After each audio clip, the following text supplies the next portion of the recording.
This was the exact process that I used to sign on a new client by sending one email and having them pay their invoice and onboarded the very next day. Hello, my beautiful creative girly. If you clicked on this video because you're building a personal brand and a creative career, selling your services remotely and freelancing, you've clicked on the right video. This is for you because today I'm going to show you exactly what actually built my brand so that I could easily sign clients via value first outreach. If you're wondering what that is, I'll get straight to it in a second, but a really quick breakdown of my background is I have been a video editor for over 15 years, and video editing was the skill that I monetized when I wanted to quit my teaching job.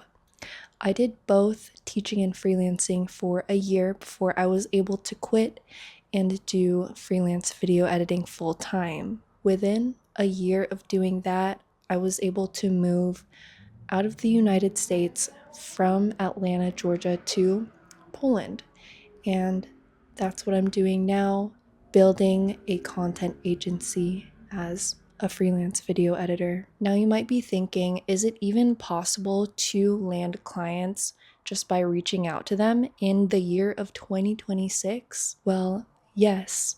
In the first year or two of building my brand, I have tried, failed, gotten advice from mentors, and treated everything as data so that when I attempted things again, I knew what to improve. And the things that actually helped the whole process of value first outreach fall into one of three groups. The first thing we're going to go through is brand perception, and that just has to do with first impression. When a prospect is vetting me because it's the first time that they're seeing my name and they're doing their due diligence to find out who I am before they reply to my message, they're going to see that I've emailed them from a work email address. That is one of the things that I invested in to elevate my brand perception. However, it's the least important out of the next three things that I'm going to mention. And that would be my VSL, my landing page, and then my brand consistency. So with my video sales letter, I basically wanted it to exist. However, something that was very important that I included was leveraging one of my biggest case studies and mentioning that in my video sales letter so that when someone comes to my landing page, the very first video speaks directly to them. They see that I've achieved results for someone like them before, and the obvious next step is to book a call with me and get in contact with me. And just briefly to go over what sections I have on my landing page, it's the VSL at the top, the brands that I've worked with before. Below that, I have samples of my work, written testimonials, video testimonials, the call to action to book a call with me or message me on Instagram, X, or send me an email. And just the last thing I did for my brand's perception was heavy color consistency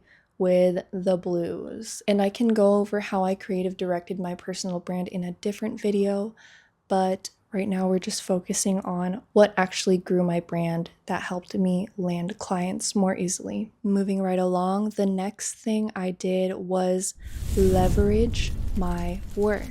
Taking the results that I've achieved for clients, and how I did that was making organic content for social media that explained more of the how behind my process. So this is heavily authority positioning content.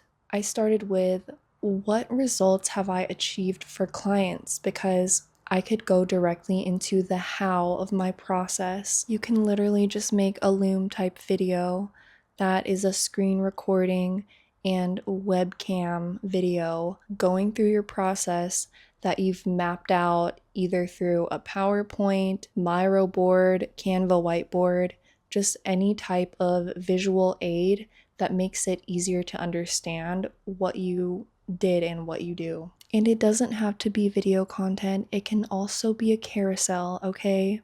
Because I'm a video editor, I can get locked into, oh, it has to be an Instagram reel. But no, it can just be text and photos. After you create the organic content for your social that leverages your work and the results you've achieved, next, leverage your network. How I did that specifically was I reached out to people who my clients already knew. For example, one of my clients is a podcast host who happens to interview other entrepreneurs, other women who have businesses.